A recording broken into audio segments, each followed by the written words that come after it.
Hi everyone. I thought I would do something just a little bit different for announcements this week. There's nothing I really need to show you as far as like a PowerPoint or a prompt goes.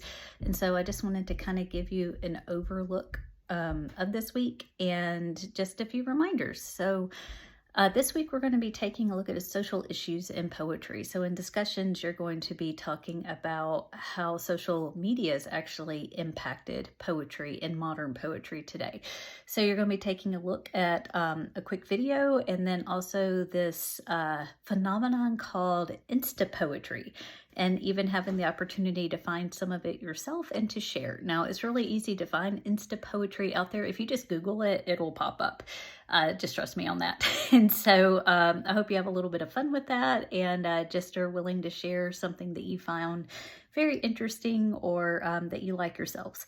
We're also going to be taking a look at the Harlem Renaissance. And the Harlem Renaissance is just a really fascinating part of American history.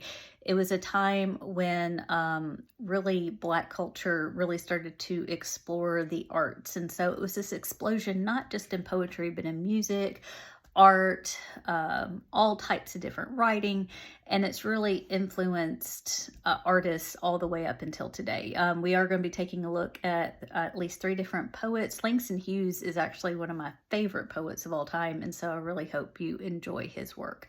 We'll also be taking a look at some poets who were immigrants to this country with a look at three different poems that I think that you'll find very interesting. One of them is just a little bit long. Be patient with it. I think that there's a lot of really good information in that poetry as far as how immigrants are perceived and how they perceive America. Because, I mean, if you were born in this country, you might have a perception of immigrants, but how do they perceive us who are from here?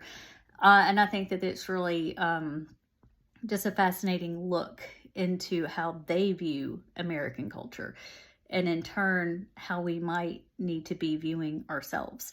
So, just a little bit of information about this week. My son is having surgery on Tuesday. It's a minor surgery. It's normally not a big deal. He does have Down syndrome, and so sometimes they can have a little bit of trouble with anesthesia.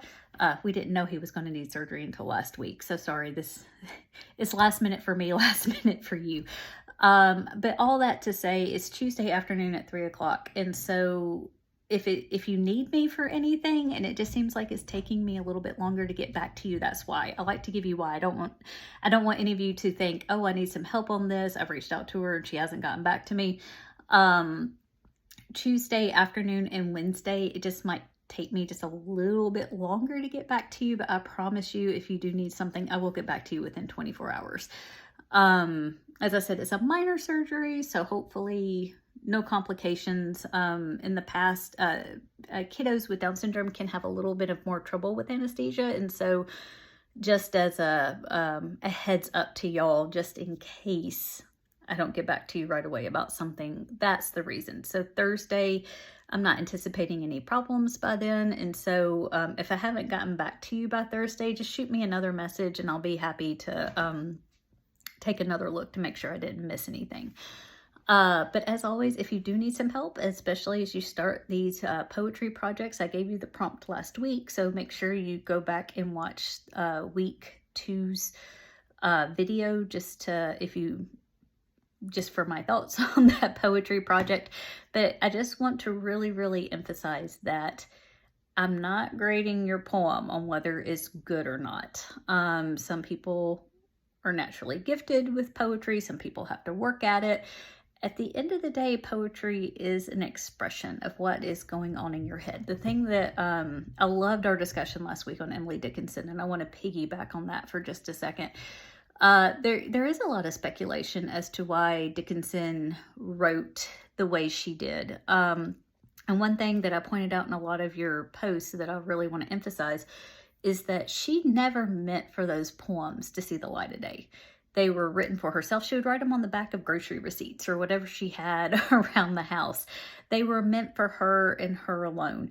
And I think because of that, in a way, it's almost like we're reading her diary or journals. Next week, we're actually going to start the book. If you haven't gotten the book, Starfish, make sure you do get that this week. But the book, the premise is it's just a girl who's writing her journal, and she's writing it in poetry form. And in a way, that's what Dickinson was doing. She was sharing her deepest, darkest fears and secrets in these poems, which is why it's so controversial about the whole idea of that her family published them after her death without her permission.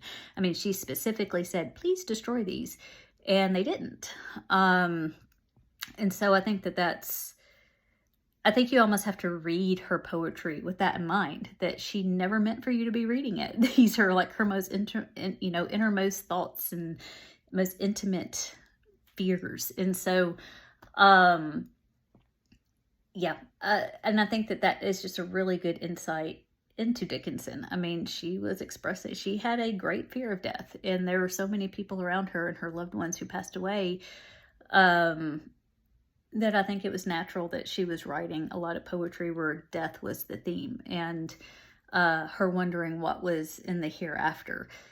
And so I know a lot of you said that you felt like her poem was a little bit confusing. It had a lot of breaks and different things like that. And I mean, that's how she influenced poetry to this day. I mean, like, it used to be poetry had that very strict rules to follow, like the English sonnets, or like Poe, once upon a midnight dreary as I pondered weak and weary. It had like this specific rhythm to it that certain poets would try to achieve, and it had rhyme and all this other things. And Dickinson, while her poems did have a lot of poetic elements that we see today, she really challenged a lot of those. And I think it's really interesting to watch her poetry progress. But all that to say is that a lot of modern poetry doesn't necessarily have a lot of form. It doesn't have to rhyme. It doesn't have to have all these things that we say, this is poetry.